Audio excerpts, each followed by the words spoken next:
Well, as promised, it's here. There's the big red thing I was referring to in the videos that we purchased.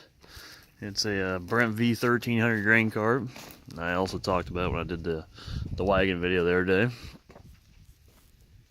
Yeah, it just arrived yesterday.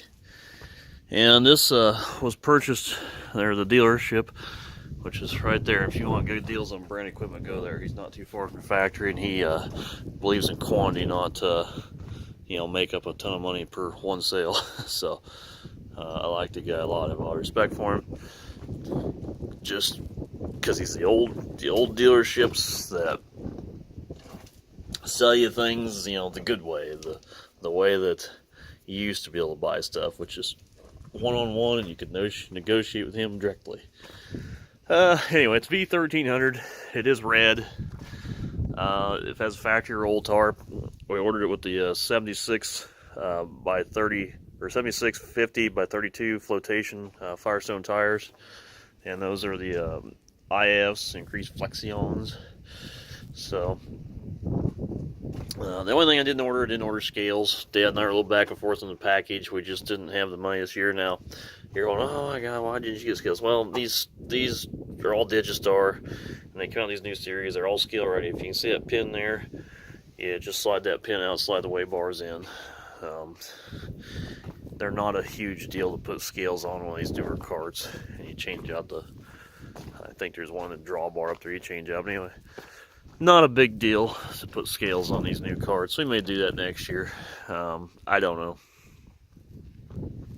Sometimes we're going to be dumping on wagons anyway, so, we're really going to be gaining anything by having the scales or not. I don't know. So, if you're going to run every load through, then you're good, but without doing that, probably don't need it. But it's a beautiful cart, and it's, again, it's model V1300, and the V series are the new ones. This would actually replace like a 1282. And this is a V1300 with the new auger system. The new auger system replaces what a 1282 kind of had this auger at a much sharper angle. When they came out with the new V series, they laid the auger tube a little flatter. And as you can see, there's a knuckle right there.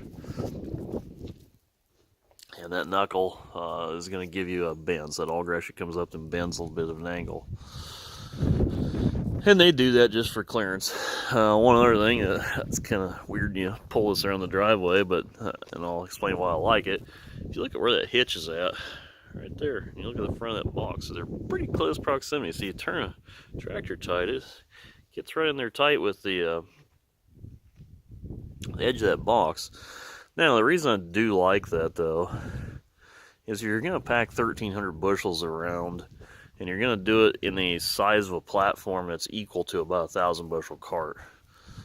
You're not going to have we had a 1,500 at one time. It's a long story, but we absolutely hated the cart. It was borderline unusable in the hills. You had to lock these steerable, as an avalanche series, and you had to lock these axles up to move it. Just wasn't pleasant to use. The new V series carts, like I say, these are going to be replacing the 82 series. The 82s are gone, so if you see one on the lot, it's going to be a new old stock. They went to the gray wheels. I don't personally like the gray wheels. I like the cream colored that Brent had for years. They look good on international, I guess. I wanted red to match the combine. I might be some other reasons behind that. Guess we'll just have to wait and tell. When they went to the V series, they have the rear end kind of just continue tapers, whereas the 82s had a frame that came out and went on up. But yeah, I'll pan back here so you guys can get a broad look at it. But it's a nice machine, damn nice car. It's got hydraulic spout options. The spout's enormously unloaded, very similar to like an avalanche series. There's the tilt auger, there's the rotation. But yeah, nice outfit. I'm excited to put this to use the rest of the fall. And it does require 4 SCVs.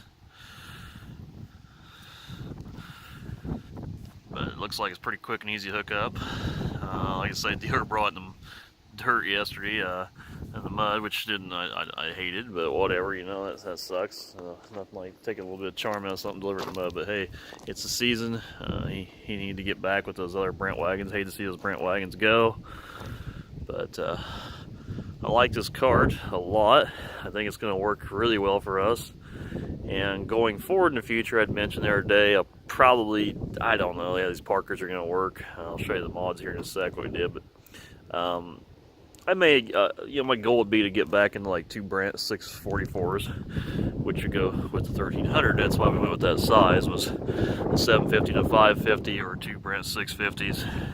It's going to be 1 cartload, and also you got a little bit more than a semi load there, so you guarantee a semi to be full. It also works out evenly with the combine, with about 4 dumps. 4 good dumps, especially if you're unloading on the go. The combine's 400, but you unload on the go, you're going to be picking up a little bit as you roll. So it's going to work out well at the combine. So we matched everything up so it'd be size appropriate, and I think it looks really good. I think it's got a lot of potential for us, and like I say, maybe we'll get some red wagons here to match it up in the next year or so. I don't know. It just depends how money is. You know, a lot of other things that probably need to be bought. You know, all of these Parkers work. So, since I guess I can throw this in the video, if you follow me on a daily basis, you saw my videos the other day. I said I was going to do some updates to the Parker wagon. Well, here's the hitch that we updated. There's the new hitch. You can see we built bigger gussets and a solid drawbar. It's extended a little bit because they were awful close, and we welded that drawbar into heavy DOM tubing. Then we extended the tube that was up inside of there. We extended the tube up inside of there.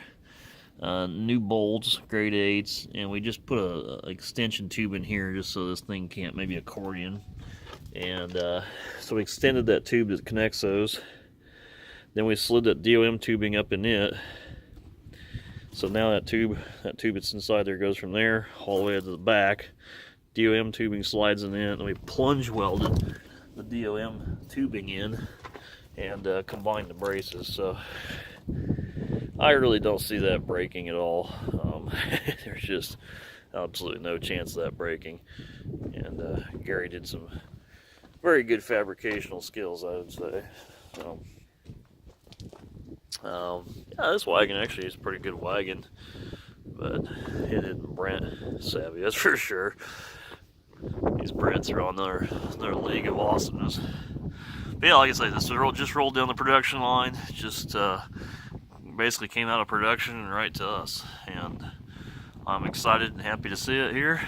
And I like everything about it, the way it looks. I mean, it looks like it's going to turn around the hills well. You can turn 8 to 10, maybe 12 rows, you know, depending on your tractor turning radius. But you know, the cart's going to turn short. I like something that turns under or around 40 feet, like a combine will turn 40 feet.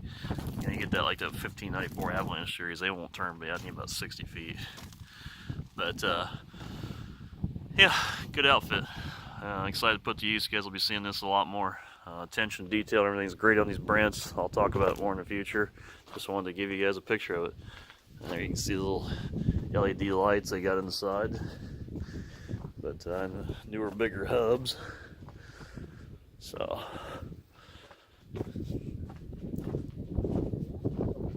yeah, it looks good. It's really good. Anyway,